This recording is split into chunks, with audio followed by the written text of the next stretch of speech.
வணக்கம் ரீதி. கிருஷ்ணகிரி பேருந்து விபத்து சிசிடிவி காட்சிகள் தற்போது வெளியாகி பரபரப்பை ஏற்படுத்தியுள்ளது. கிருஷ்ணகிரி மாவட்டம் ஊத்தங்கரை வட்டம் துறிஞ்சிப்பட்டி அருகே பேருந்து ஒன்று கவிழ்ந்து விபத்துக்குள்ளானது.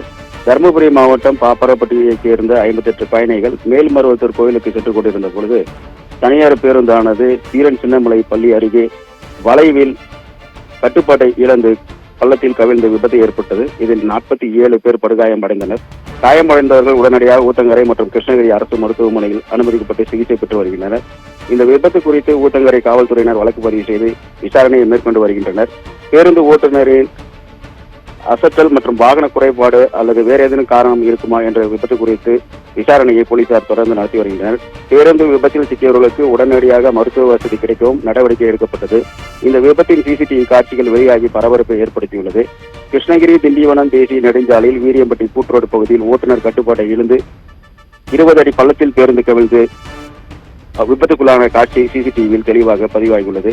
படுகாயமடைந்தவர்களை மாவட்ட ஆட்சியர் சரையு, மாவட்ட காவல் கண்காணிப்பாளர் தங்கதுரை மற்றும் திமுக மாவட்ட செயலாளர் மதியழகன், ஊத்தங்கரை சட்டமன்ற உறுப்பினர் தமிழ்செல்வம் நேரடியாக சந்தித்து ஆறுதல் கூறி வருகின்றனர். படுகாயமடைந்தவர்கள் மேல் சிகிச்சைக்காக 3 பேரை தருமபுரி அரசு மருத்துவமனைக்கு அனுப்பி வைக்கப்பட்டுள்ளனர்.